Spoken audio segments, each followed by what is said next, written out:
You're now listening to the 1130 podcast. Enjoy the show.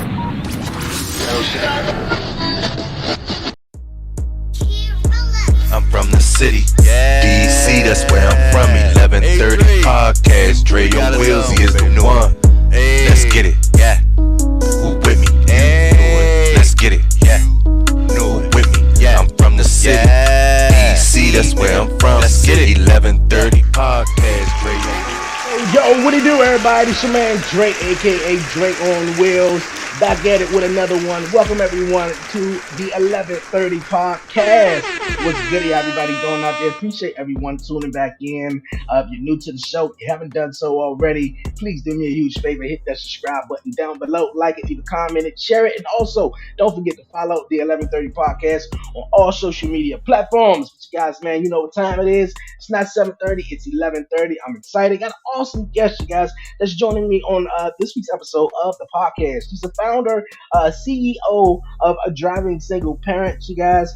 She's a best-selling author, entrepreneur. She's the host of Little Give TV show, you guys. Cindy is here on this week's episode of the 1130 podcast. We're going to be chatting with her. It's going to be awesome, you guys. Really, really awesome. But we're going to waste no more time. Actually, we're going to get into it right now. Cindy, how's it going? It's going great. Thank you so much for having me on. I'm so excited to chat with you. Thank you for taking the invite, for coming here on the 1130 podcast. It's really awesome having you. How's everything? How's life treating you? Oh, it's great. I got one daughter off at cheer right now at her practice, and everything is wonderful. How about you? It's going wonderful. It's definitely going wonderful. I had some when I woke up this morning, yesterday, my wheelchair was acting all funny, and it was just like, it was really throwing me off all yesterday. And I woke up today and I was just like, well, you know what? Today's Sunday and my wheelchair is acting all great. So I'm actually doing fun, and I'm actually doing great, better today than I was yesterday. So it's all good. Once again, I appreciate you for coming on the 1130 podcast show. For everyone, can you tell my listeners and viewers, something about yourself? Tell everyone about yourself. Well, there's quite a bit, actually. I actually founded a nonprofit where I give away cars to single parents in need. I'm a domestic violence survivor. I'm a beekeeper and the host of a Little Give TV show. And I also am an author. So lots going on. I got 6 kids and 3 grandkids. So just a busy mom. Okay, that's cool. You just said you give out cars to single parents and everything, and you also have a business driving single parents, and your passion is also giving back and helping people. Can you tell me about how this passion sort of started and sort of the backstory? Yeah, absolutely. So it kind of goes way back. I am actually a domestic violence survivor. Well, whenever I ended up escaping that situation, I was a single mom, which is something I never wanted to be. I came from a single mom home, and sometimes we went without running water or electricity or just basic needs most people take for granted. And so becoming a single mom myself was like literally the last thing on my list of to-dos. But, sometimes you just got to do it afraid, and I had to. And so I put myself through college and I worked 2 jobs, and I got us to a better place. And once I got us to a better place, I really wanted to give back to help those single parents out there who are also, still in the thick of it, still struggling with some of the situations I had dealt with. And so I had initially really wanted to do childcare and do a nonprofit for that. But people assume that government assistance already picks up the tab for childcare. But that is true in some ways. There are some programs out there, but there's long waiting lists, limited funding. But anyways, long story short, what is a good nonprofit if nobody wants to get excited and donate to it? So I had to pivot. So I had to think about what was my second need. And the more and more I thought about it, and in fact, it hit me at dinner one night. I was there eating dinner, and all of a sudden I just stood up at the table and said, that's it. I'm going to give away cars to single parents. And the person I was with was like, oh my goodness, that is the most ridiculous idea you've ever had. There's so much liability. There's no way you can do that. So I listened very intently. And then I went home that night. I built the website. I came up with a business plan. And less than a month later, I gave away the first car. That's awesome. Really, really awesome. You mentioned how you grew up in a single parent household, and how you struggled and everything. How was that, and how was that journey getting through that? And also, seeing your mom obviously struggle, and you as a child trying to be shielded from most of it, but some stuff is just out there though. But yeah, how was it for you handling it, in your growth period of growing up? It was really difficult. My mom actually was disabled, and so she just got, one set of money every month, and that was it. And she was just terrible with money. So she really didn't have any means to make up money if she misspent it or mishandled it, which would really put me and my sister into a situation to where, we might be eating like kings at the beginning of the month, but come the end of the month, we're eating raw potatoes in the dark and washing our underwear in the school sink. So just bad choices like that really helped me learn the hard way. Really, most moms teach you what to do. My mom taught me what not to do, which I'm very grateful for that I was able to learn those lessons. But it was not easy, and it was a lot of not understanding. Really, having to deal with adult situations whenever I was very, very young, and so I really just had to, I guess, just kind of.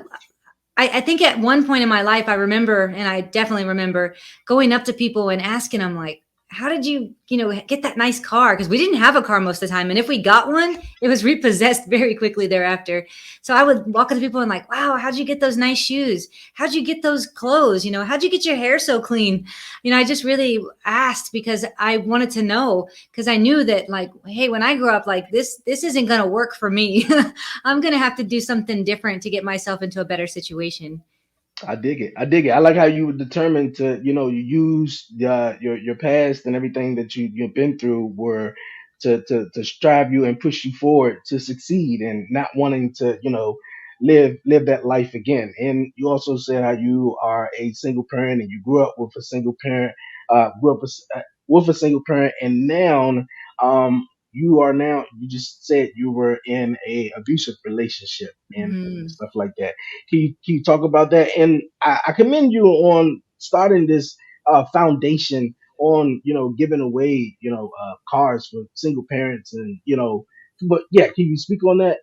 Yes, yes. So the domestic violence situation was really hard pill for me to swallow because I didn't grow up in an abusive relationship. My mom, although very bad with money and our limited resources that were available to us, my mom was very loving. So I never dealt with any kind of abuse before. So also, I had this idea in my mind that my parents had gotten divorced when I was 5 years old. And I thought if my mom had just stayed with my dad, because my dad is relatively successful, and I thought, man, if she had just stayed with him, if she just stuck it out, then I could have had that happy two-parent home. So when I found myself in this abusive marriage, I was determined, I'm not going to be a single mom. I'm going to stick it out. I'm going to make better breakfast. I'm going to clean the Mm, house better. I'm going to do, if I just do this and if I just do that, it's going to get better. If I just don't make him mad, it's going to get better. He's not beating my children, or our children. So it's okay for me to stay because I'm okay. I can handle this.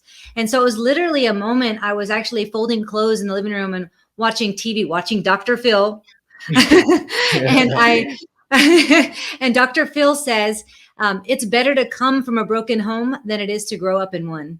And literally, the moment he said that, I stood up, I got a basket of clothes, a bag of diapers, I got my three daughters, and we left that situation and we never went back. And it really was that realization of, hold on a second here, by me staying in the situation, even though the abuse was more towards me, they were seeing all of that, and they were going to grow up thinking that that's how people are supposed to treat them. And that moment when that hit me, it was like, this is all wrong.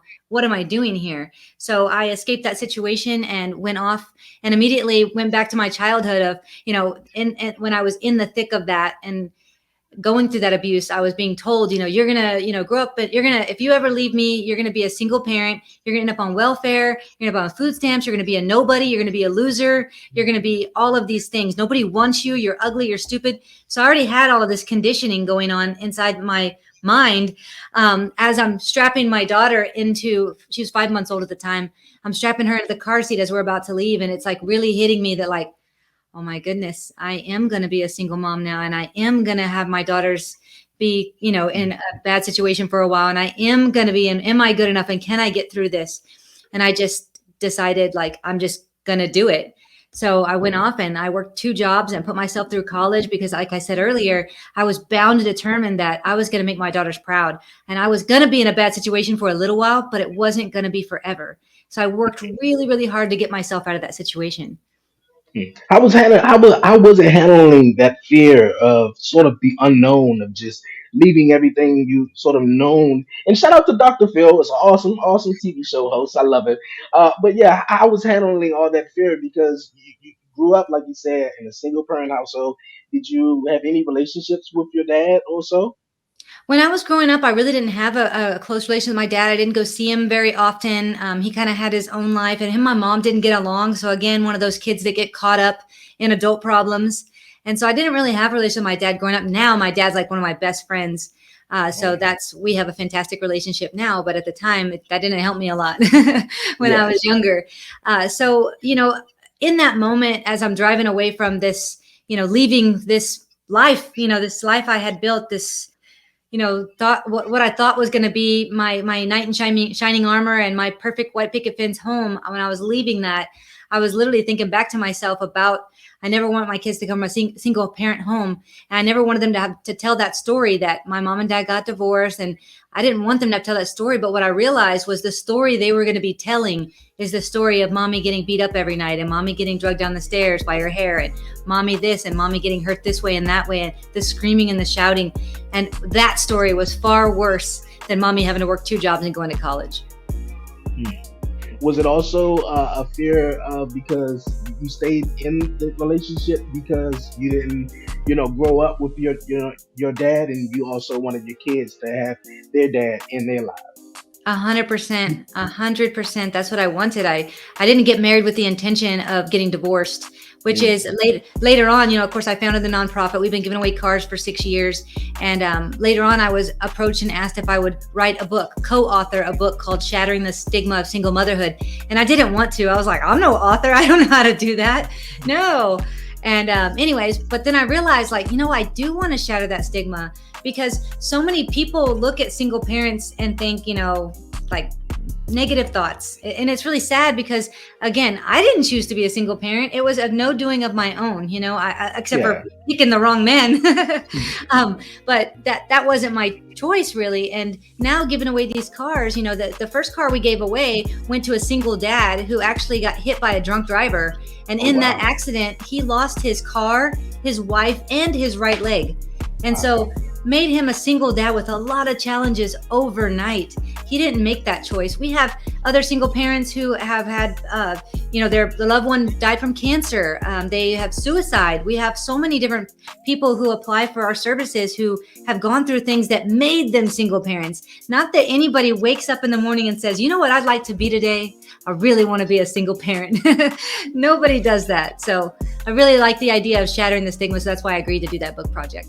Yeah, awesome. No, no, no, really, definitely awesome because I grew up. My mom was a single mom. She worked 2 jobs, 4 kids. Just to do everything she had to do to put food on the table, keep the lights on, and to keep a roof over our head. So I love my mom, and I know it's a lot of moms out there that were faced with that circumstance where they had to raise 3 4 5 kids on their own and go to work, take them to school and stuff like that. So single moms are, I don't think they definitely get enough credit. And I think some who doesn't get enough credit is some single guys, like how you just mentioned. Mhm. For a single guy who's a parent raising kids, it's normally women. But can you share any experiences with some of the dads who became single parents, not just obviously on their own, and that's what they wanted to be, because the spotlight gets shined more so on the single moms, less than some single dads. Absolutely. And that's one of the things that people ask me all the time is, does your service provide to just women? And I'm like, no, it's not about single mom or single dad. It's about single parents. And so, and then that's what, I'm trying to help these people get to the next level. So yeah, we had John Cano, like I mentioned, who got that first car and he still drives that car to this day. The very Awesome. first car we gave away to him, and he just still drives it, still loves it. So, so his story, of course, I mentioned that already. And then we had another gentleman that we gave a vehicle to. His name is Cliff Scott. And he was actually a cancer survivor. And he had some other situations that happened as well that were really kind of got him down on his luck. But he was also a coach. His passion was coaching youth, and he had to kind of give up the coaching because he had gotten into a car accident. And like most of us single parents out there who don't have a lot of money, you're only paying for liability car insurance. And the big problem is that liability insurance that you're forced to pay, like here in Texas, we have to pay liability insurance on our vehicles no matter what. It's the law. And so you're paying out that money, but that's not to protect you. It's to protect other people. So you're paying for a service that you can't even use. So like, for instance, with that situation where people get into car accidents and their car gets totaled and they only had liability insurance, well, their car doesn't get replaced and now they're without a vehicle. Or if their car, I had one yesterday that I was talking to who her car got stolen and she only had liability insurance. So she's just out a whole car. And so those are just a couple of the situations that have come across where, it's not that somebody is irresponsible and doesn't have a car. It's circumstances present themselves that keep them off the road. Yeah, you're right. You're so right. I think that's really awesome though. Giving back, and like how you said, your mom car got repossessed every chance that sort of got a new car, and now you're giving away cars to single parents, men and women, to make it to work, make it to take their kids to school or to basketball practice or soccer practice or whatever it is. So I think that is really really awesome. Because single parents out there who doing it by themselves, they definitely get a round of applause from me. Definitely get a round of applause. You're also a best-selling author, and you have a new book out with your daughters also, and it's called "Is Manifesting Bullshit." Can you talk about that? Yes, that one actually comes out October the 10th, and that'll be my third book. And it's been super fun. So that kind of came to be because my daughters, I'm one of these people that believe that as you climb, you lift. You know, Mm, I don't just go and just keep, progressing in my life and just be up here on my mountain. No, no, no, no. Anybody I possibly can, I'm bringing everybody with me. So and that's one how of it the should things that be. Yes, it's exactly how it should be. Everybody should do that. It should be collaboration over competition every time. So my daughters and I were kind of chatting and like, man, I said, y'all want to write a book? And they're, yeah, I want to write a book too, Mom. I said, hey, well then let's do it. Let's write a book together. And so we went back and forth, and my daughter, the younger of the two, she had actually picked the title, but the title was taken. So we went back and forth on what title we'd choose, and we came up with that one, Is Manifesting Bullshit. And so it's kind of funny, and everybody seems to think it's like such a cool title, which I do too. I mean, I really but it's just do. yeah, it's just interesting how it came to be. And so we've gone through the process of writing the book, and like I said, it's just about to be released on October 10th, and super fun project. Okay, cool. I mean, the title for me really got me hooked when I saw it, and I was like, okay, manifest is manifesting bullshit. I mean, some things we need to manifest, for our own good, and some things that we just don't realize how powerful words can really go out into the universe. And let's just face it, some bullshit comes back to us though. But hey, we gotta manifest the good stuff. I don't know if quite that's where you were going though, but when I saw the title, I was like, I kind of like that. I gotta definitely gotta check that out. How was it, coming together? And like how you say, you want to pull one up, and that's how it definitely should be with your daughter. Is this the first time your daughters have wrote a book also? Yes, this is their very first book. So there'll be published authors, hopefully bestsellers. Yeah, so it Okay. was really cool. And one of the coolest things about that book is that every interview I do, everybody's like, well, is it? Like they want to know, is manifesting bullshit, And I always jokingly say, well, you have to read the book to find out. But in Okay. short order, the answer is no. It's not to me. It's not, because I believe that manifesting is something different than what some other people believe. Some people believe like, I want to have a pet purple elephant. And now I'm mad because this pet purple elephant did not manifest into my living room. And that is ridiculous. That is never going to work.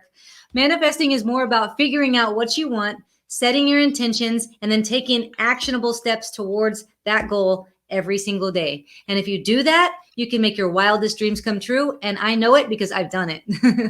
Okay. Hey, awesome. Really, really awesome. Do you have any difficulties? Because you know how the mom and daughter relationship can sort of butt heads though. Writing this book, was it more so, hey mom, I wanted to do this, or I want to do this, or did you all just come together and just say, let's just do Actually, we didn't have any challenges, and I'll tell you why. I had a it? strategy because you put three women together, you never know Exactly. what's going to happen. And although we're all adults, but I had a strategy, which was this is not going to be a book about Cindy Witteman. This is going to be a portion of the book about Cindy Witteman, and a portion about Caitlin, and a portion about Kimberly. And on your portion, you get to write whatever you want. I'm not going to tell you what to write. I'm not going to go over what you wrote and try to tell you what to change. This is going to be your book. This is going to be your published author moment that you get to take what's in your mind and put it to paper and be proud of it. And I'm not going to micromanage you. I'm not going to tell you what to do and what not to do. The title is this. Try to keep it in that theme. That's up to you. Okay. I dig it. I dig it so much. That's awesome. That's awesome. Keep lifting each one up. That's how you do it. That's how you do it. You also the host of a Little Give TV show. Tell everyone about that show. Yes. Can I tell you one more thing about Sure. manifesting first? Sure. Sure. So, Sure. because so many people ask me about that title and like, well, is it like people genuinely want to know? I thought, man, how fun would it be to have a podcast where you can just have random conversations about, people think it is, people think it's not, people think skeptics come on, experts come on. And so now I started that podcast recently, and it's been so much fun. So you can find that, of course, at Is Manifesting Bullshit Podcast, and just kind of Okay. see us have some fun conversations around manifesting. I'll So, be checking it out. yeah. So moving on to Little Give, that's another one of those do it afraid moments for me. Whenever I became the CEO and founder of Driving Single Parents, I got put into this position to where now I was the face of the organization. Of course, I'm the one that founded it, and I had to speak about it every chance I could. And I realized in the thick of that I have a fear of public speaking. Mm. So I had a fear of being, seen, and like, what if I look stupid? And, I wasn't necessarily in a position to be starting a nonprofit. I was driving a vehicle myself that had over 125,000 miles on it that I bought for $3,500 cash. And now here I am giving away cars to other single parents. So I felt a little like imposter syndrome in that role at first. And so I had a hard time with that. So anyways, I was trying to overcome it. And then I did that book, and I was trying to overcome my fear of public speaking. I made a commitment to myself that said, I'm just going to start saying yes. Whatever it is, someone asked me for an interview, I'm just going to say yes. I'm just going to do it afraid.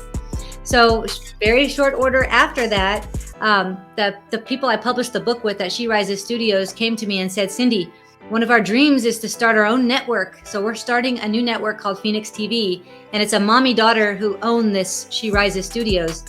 And we want you to be a host of a TV show. And I was like, are you out of your mind?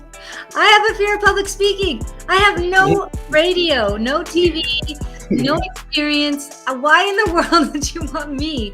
This is ridiculous. No way. And so then in short order, they came back again and said, Cindy, what if we let you pick the title of your TV show? And again, no, I told you, I don't know anything about TV. I have a fear of public speaking. Absolutely not. It's the worst thing. And then they said, what if we let you pick the premise and all of your guests and make the show about whatever you want? Would you do it then? Well, it became one of those moments where you just had to say yes, So I kind of thought a lot about it, and I was like, well, if I did do a TV show, what would it be? And I thought, if I could highlight ordinary people doing extraordinary things to help others, and actually showcase people who are just like me, who are just a regular person, nothing special, who are out there really trying to make this world a better place, that would be worth it. That would be worth swallowing my fear. That would be worth doing it afraid. And that would be worth all the work it's going to take to get it on the road.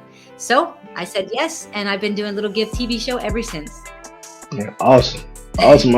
Well, what moment did you feel comfortable with public speaking? Because I tell the story a lot. I grew up not a great public speaker. I was shy. I remember where I was in a community college class, and it was an essay that I had to do, and you had to get up in front of the class and you had to say it. And I remember before class, I would come in, I would practice so much. And I think it was like a 2 day span, Wednesday and Monday or Wednesday. So I went on Wednesday after everyone, and the teacher, the instructor was like, well, Mr. Cherry, hey, you haven't went yet, so I went purposely on last, and I was the one who did the best though, but so shy. But yeah, how did you handle that fear of public speaking? When was the moment you felt comfortable? Well, I'm with you on your early days because I was the same way. Like, I remember specifically in history, this one teacher I had this year, she would make us read every other paragraph. So we'd go down the line and you read this one, then you read this one. So I would count, okay, there's 13 people, so I'm going to read 13. And then I wouldn't hear any of the lesson because I'm there reading, paragraph 13, 34 times trying to get myself to know exactly what it says so I don't mess up. Mhm. And then somebody would get up and go to the bathroom and they'd skip them. And then I'd be like, now I'm number 12. And then reset again. And then that was back in the day when bullying was a big deal. And I would just get bullied so much. And I was also shy and awkward. And I didn't speak very well. And, I didn't have the nicest clothes or anything. So it would just be a tailspin for me. And that's where my public speaking fear kind of came from, that thought of being seen and people making fun of me. So I became the high school mascot, which was perfect because then I could hide behind the mask and be myself and nobody even knew it was me. But the moment that I overcame the actual fear itself was, I still get a little bit, kind of nervous about certain situations depending, but I would say it would be maybe about 4 months into doing Little Give TV show where I finally just figured out that like, what's the big deal? Like, what's the big deal? What if I stutter? So so what? These people don't pay my salary. Like, they just see me as a real person, and that's all I am, is just authentic and real. And as long as I'm doing that and I'm being me, there's nothing to be ashamed of. So I just started to decide that, oh, well, if I mess up, I mess up. Who cares? But it was about 3-4 months into actually doing the show once a week, publicly, and doing a lot of podcast interviews. Hey, I dig it. You guys go for it. Go for it, and you're knocking it out the park. I dig it. What about you? Say that again. What about you? What was your moment where you overcame it? Well, me just doing the pop. In December it'll be 4 years since I've been doing this, and it was just after a couple of episodes, and maybe it was after a 4 year just getting into it, and I just got comfortable, and I guess the feedback from certain individuals, and then I started doing the podcast sort of in front of people, sort of my fiance and other individuals, though, and I just got in the groove with it, and I just realized this is my purpose and what I was supposed to do, because I always visioned when I was a little kid. I had this little talk show. I don't remember what name it was, but the wall was a camera. I tell this story all the time. The wall was a camera, just how we're on the camera right now, Yeah. and I would just be the host. I'll just be the host, and I just do my thing. And somehow it just that was what I was supposed to do. Throughout life, I got lost, and things just wasn't going the way I was going, and I felt like I was stuck. And my brother was the one who sort of lit it back into me and sort of let me know what I wanted to do. I always knew, but it was just I don't know how to. I didn't have money to get a laptop. My fiance saw Yeah. what I was doing, and everyone was like, "Okay, I dig it. I like it." And she gave me the laptop. And my brother gave me the other laptop, and my cousin gave me iPad. So the motivation behind it, and just seeing uh everyone feedback and just people believing in me. And I think one thing I heard and I saw that would really help someone, whether it's a family member, a close friend, it's just someone saying, "I'm proud of you." And I think that would go a really, really long way. You just may not know. I mean, you could just sit back and just do what you do, and some things may just not go unnoticed. But for someone to take the time out to say, "You know what, I see what you're doing. I think it's awesome. You killing it. I'm proud of you." Yeah. I think, that's awesome. So that really keeps me going on. So every time I'm always nervous out before coming on the podcast. So yeah, so it always, turns out pretty cool. So Are you proud of you? Are you proud of you? yes, I am. That's Yes, the most yes, I important am. thing.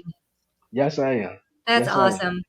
Yes. What keeps you motivated and inspired? Well, for many years, I figured out that I was just pushing and pushing and, just working so hard to figure out how people got those nice shoes and those nice clothes and those cars. And then, pushing through 2 jobs in college and really trying to work my way up. That once I figured out that my purpose was really helping others, and that's something that it like lights my soul on fire. Once I figured that out, now my purpose pushes me. So I don't feel tired or anything. I just feel great. I'll wake up at 3 or 4 in the morning with a new idea, super excited about life in the next day. So what motivates me is knowing that what I'm doing is got a purpose and that it's helping people and that I actually get to be what I've always wanted to be, which is a change maker. I get to make a little change in someone's life that can make a big impact in their future. And I've seen it happen through these people that I help with driving single parents.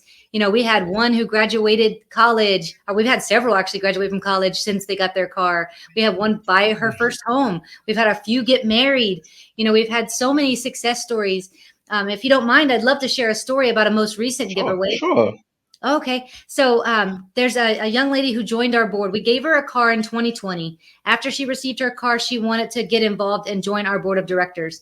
So we said, absolutely. I mean, that'd be awesome. So right now we have 4 people who are previous recipients on the board of directors for driving single parents, and we're about to have 5. But anyways, this one particular female, her name is Latika, amazing woman, single mom to 1. And she joins our board and she helps us with some fundraising things. She's wonderful. Fast forward, she ends up becoming our vice president of philanthropy. And then she actually goes on to graduate college, get a better paying job, get married. And she tells me one day, she says, Cindy, I got myself into a better place now and I bought myself a new car. So I want to give this car back to driving single parents. So Oh she wow. donated the car we gave her back to driving single parents. She could have sold it. She could have kept it as a second vehicle. She could have done so many things. She could have traded it in, but she didn't. She gave it back to another single parent in need. So then she helped us go through the whole process of finding the perfect recipient. And so she gave the keys to that car to another single parent on July the 8th of this year. And it was just such a cool full circle moment because it really just goes to show you that these people that we help with these cars, they're doing exactly what we wanted, which is that I wanted them to use it as a tool to get themselves to the next level. The kind of people we help are not the kind of people who need to sleep in the car. These are the people who are working those 2 jobs or they're trying to get that higher paying job across town. So she took that car and used it as a tool in her life and it changed everything about her situation, joined our board, and then gave that car to another single parent who is actually she's going to dental school to become a dentist. And she also has a child and her name is Kashmir. So, and she's joining our board come January. So just some incredible people who don't just take the car and run. They stick around. They send those videos of themselves in the rain at the grocery store in their car saying, look, Cindy, it's pouring down rain out today. And me and my son don't have to walk in the rain to the grocery store. I get to drive my son to school today instead of us being on a 3-hour bus route to get to school and to work. I get to take my kid to his extracurricular activity now. I got to take my child to the first day of school. Look, Cindy, we're out of town visiting family, which we haven't been able to do in 5 years because we haven't had a vehicle. So those people, they follow up with us. They stay in touch. They share those incredible moments. They invite me to their weddings. They invite me to their college graduations. Just really, Wow. really cool people. That's awesome. That is really really awesome. I mean, what else can you say about that? I mean, you just gotta have a big smile on your face after that, especially after you giving a car away, to a young lady, and for her to get one and give it back, donate it back to the community and the organization. I think is awesome. Really It really awesome. is. And if anybody wants to go see that giveaway speech, take your Kleenex, but you can go to our Facebook profile for driving single parents. And it actually, normally I give away the keys to the car, but because this was a full circle moment, Latika handed those keys over to Kashmir and her daughter whenever she gave the card or we gave the car to her. And Latika gave a speech about how much that car changed her life and that she hoped that that car would be a tool and help to change her life in the same way that it helped her. So it was a beautiful speech, just a gorgeous giveaway. You can all go see it. It's on recorded there on Driving Single Parents Facebook. Okay, definitely, we'll be checking it out. And everyone who's listening, watching, definitely go check that out.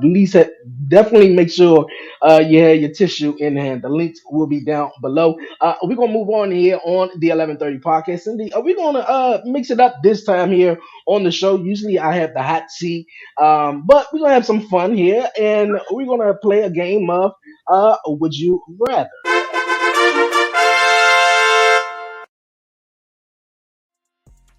All right. We're gonna play a game of Would You Rather, and I got 5 questions for you. Okay. You ready? I'm ready. Okay, all right. Would you rather solve world hunger or global warming? World hunger. Warming. World hunger. Hmm. Okay, I'm with you. I'm with you. Too many folks out here starving for no reason, and there's so all this money here, and we got a lot of people that's hungry. That Right really here don't in make sense. America. Yep. Exactly. Okay. Would you prefer walk in on your parents or have them walk in on you? Ah, neither. Neither. Okay. Okay. Yeah, I was like all the way. I don't know. I don't know. If I had to answer the question, I'll probably say walk in on me. I don't think I ever want to walk in on my mom. I I don't think I ever want to do that. Okay. don't want to Would go you blind. exactly? I'm gonna have to wear a blindfold every time I come in the house. Okay. Would you rather have an extra toe or a third nipple? I'd say a third nipple because then you could just tuck it away, right? Yeah. I would agree with you. I would agree with you. I don't think this extra toe would do with my shoes that I got on Yeah, right now. yeah, yeah. So If you go to the beach or you go anywhere, everybody's gonna see that thing just sticking out. But you yeah, don't take your shirt off. I mean, I don't very often anywhere. yeah. I'm with you. I'm with you. Okay. Would you rather have a pause button or a rewind button on your life? Pause for sure. I definitely would not want to go back just because I believe that all the tough times I went through really helped shape who I am today and really helped me help other people. So definitely would be pause. Okay. Cool. I dig it. Okay. Would you rather let bygones be bygones or get the final word? Be bygones, be bygones. There's Okay. nothing on Okay. that, nothing that gets me that rattled that I need to hold a grudge ever. Yeah, some people just hold grudges forever. Like, come on, man, just let bygones be bygones, Even man. my Like, ex-husband with that abusive relationship stuff, I still see him. My daughter, I have 3 grandkids, and my daughter had a baby shower. He came over to my house. She wanted to invite him to the baby shower. He came on over. Every time my grandsons had a birthday party, we go together there. It's no problem. He has no impact on my life anymore, so I have no reason to be mad at him. So, okay, look here. bygones be There's no bygones. look here, you're doing wonderful. You have a successful business, and like I said, you're doing wonderful. Cindy, I appreciate you for coming through here on the 11:30 podcast show, sharing your amazing story. Like I said, everyone, the links will be down below, so you can definitely go check out Little Give TV show, and also check out Single Parents Driving with Single Parents. The links will all be down below, and also you have a new book out that's coming out, right? Yep, is Yes, manifesting bullshit, and the new podcast yes. too. So if you want to know the answer, you can either read the book or you can come by the podcast. And if anybody wants to be on the podcast, I'd love to have anybody out there who wants to be on there to have a casual conversation about manifesting. And that's all on my website as well. All right. Once again, it was awesome having you on. But before you go, you have any questions, any shout outs, anything you would like to say? No, I want to thank you for having me on your platform. This is so cool. I love you're doing such cool things with the screen, and I love how you did your intro. And just what a cool conversation, just chill Thank you. and fun. And I think you're just an awesome host. And I just am so grateful you decided to bring me on your platform, share my story with anybody out there who might need help one day with being a single parent or might want to start something like this in their own neighborhood. So I appreciate you. Thank you. That motivates me. That inspires me. I get that a lot. So every time I do it or just come on recording, there's always that excitement. So I Yeah. thank you, Sydney, for coming here on the 11:30 podcast. Like I said, all the links will be down below. Definitely check out the new book, Is Manifesting Bullshit. Definitely check out the podcast. For everyone, sit tight. We're gonna take a quick break. We're gonna come back. Got the WTF moment and more. You're listening and you're watching to the 11:30 podcast. That's right, new merch. Yes, new merch is available now. Head over to bonfire.com/the 11:30 podcast to place your order. I have t-shirts, tank tops, hoodies, hats, you name it. Everything you want from the 11:30 podcast is right here in one place. So head over to bonfire.com/the 11:30 podcast to pick you up some monumental gear ahead of the new season of the 11:30 podcast. Go get you some now.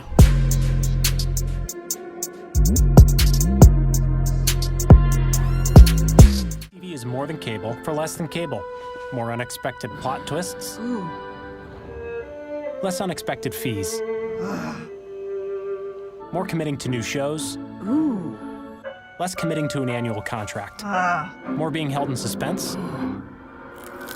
Less being held on hold. More modern. More simple. More than cable for less than cable. Try YouTube TV for free.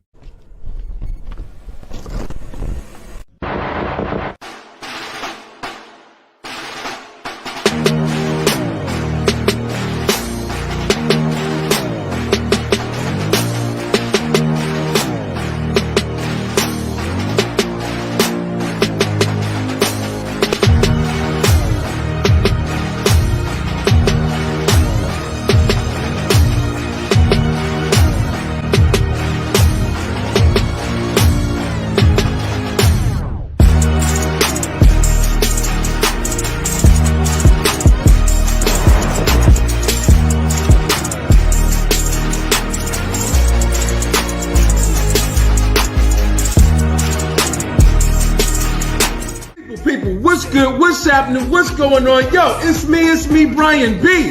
That's right, and I'm telling you guys to head on over to YouTube today and make sure you subscribe to the Beeline Entertainment LLC. Check us out. We all over the place.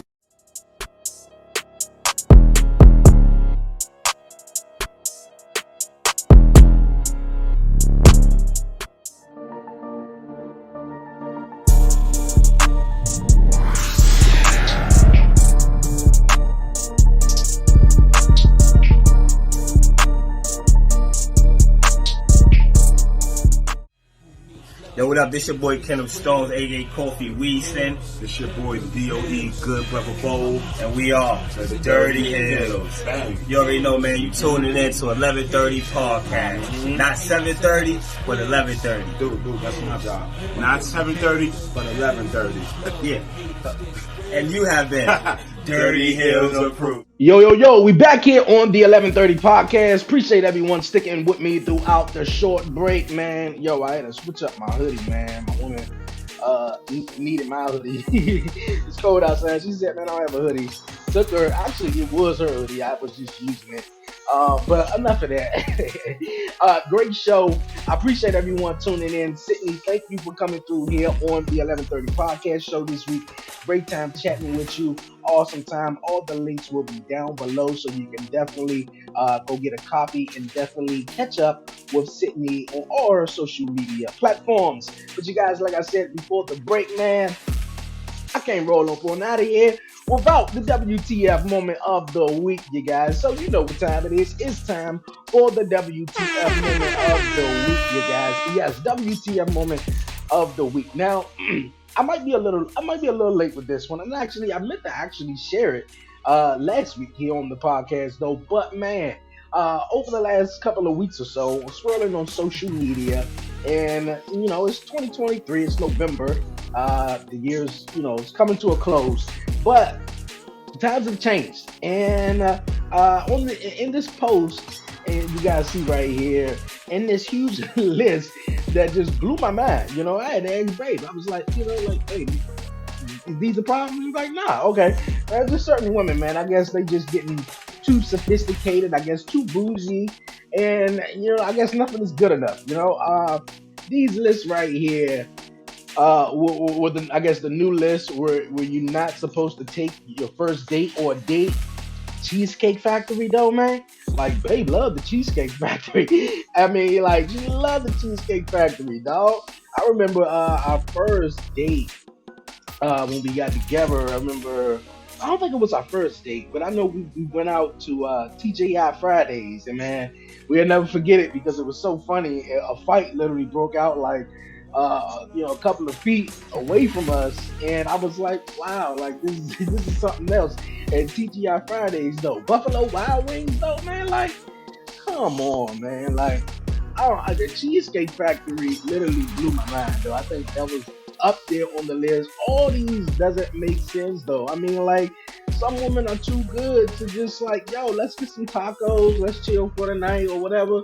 Wednesday, let's do something else different. But man, they want to go to big, outrageous places and spend $100, $200 a meal. a couple of weeks ago I shared in the WTF movement where and that was I don't know if it was recent, but the guy was on a blind date with a woman and she brought her entire family and she thought that he was going to pay for everybody. Shit, you gotta be out your mind. And but, nah, y'all gonna pay for y'all meal. But come on, bro, we can't go to the Cheesecake Factory.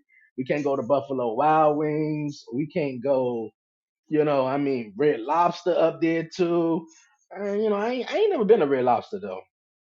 I ain't never been to Red Lobster. I know a lot of people don't want to go to Arby's. It's a bunch of places, man. It just don't make sense now, man. Like a first date. I know the first date is the first date, and you really want to impress your woman, your significant other, on that first date. And I guess taking her to, me personally, none of this doesn't make sense. Like I said, it's a new day and age, it's a different time, and people are just, it's just different, and I think women get this, get this thing where it's like, I'm a woman and I need to put on a pedestal. And then not every woman deserves to be put on a pedestal, man. There's some grimy women out here, some women that, is disrespectful, don't know how to talk to men, and just giving off of certain vibes where it's like, come on, Shawty, but I don't know, man. I really don't know. Because for real, me and Babe gonna go to one of these places. I say let's go to Cheesecake Factory. Come on, clothes on, shoes on, everything. Like I'm not understanding this though, man. Like it's a different time, man. And you know I think is being transparent is, I think, the important thing, is one of the important things in a relationship, and not just coming on with this mask or this persona, like you're balling, like you're big, like you're, man, I got this. Let's go wherever we want to go. Where you want to go? Wherever. So she say wherever, and then you show up at I said Chick-fil-A, hell, Chick-fil-A, McDonald's, Cheesecake Factory, it don't make a difference. And then she looking like, come on, man. Like, I think, without having those expectations, just be blunt up front.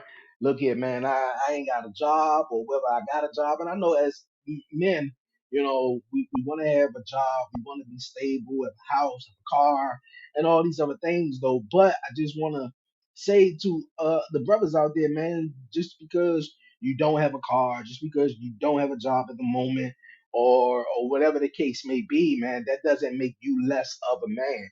And I know us men carry around that pride on both of our shoulders, man, and it get heavy, man, and it wears down, and but we got to keep it up because what we are men, and sort of that's what we're told as growing up, whether it was from your parents, your father, or you learned it on the streets or whatever like that. Just be tough. And I remember one thing specifically. Back when I took actually, this was before me and my son went to the zoo. Actually, I saw a post on Facebook and it kind of, got to me a little bit. It really did. And I know, this podcast thing is this is my job. This is what I do, you know. And it's like, okay, this podcast thing is what I do. I don't have a job, and earning a little bit money here and there, and it's like, okay, well, the post said you can't be a good father without, I think, without money or something like that. Like you like your presence is not good enough. Your time isn't good enough. And I just want to let everybody know, man, your time is everything. Time is precious, man. That's one thing we cannot get back here. So just because you might don't have the money right now, or even whether you got fired, you lost your job, or you looking for a job, or it's just you just trying to find a different path in life, or whatever the case may be. I just want to let all my men know, man, you're as much of a dad than all of us, if not some of us. Some of us, whew, dads out there, man, had kids, and you're like, man, you know what? That ain't my baby. And just speaking of that, man, I know I'm rambling on a little bit, but I was watching a movie on Amazon Prime. It's called Doubting Thomas, man.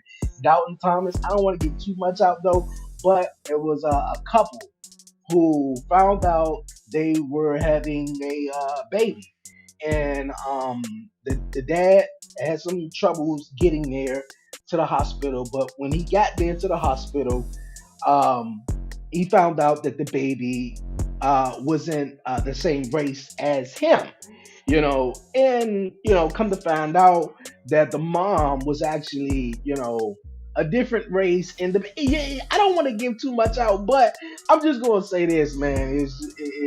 It's crazy because a lot of us, um, man, a lot of us just get thrown off about certain situations, and you got to stay strong, man, and be there for your family, for your son or whatever.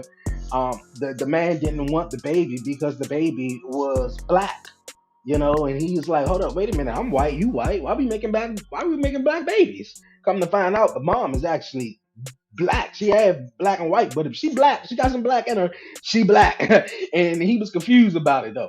But it was just something eating them up by that, having a child that didn't look nothing like him. So they moved across the street, raised the son. And it was crazy, man. It's definitely crazy, but we got to step up as men, as fathers, man, to do better, man, for our family, for our sons, and just for ourselves in general.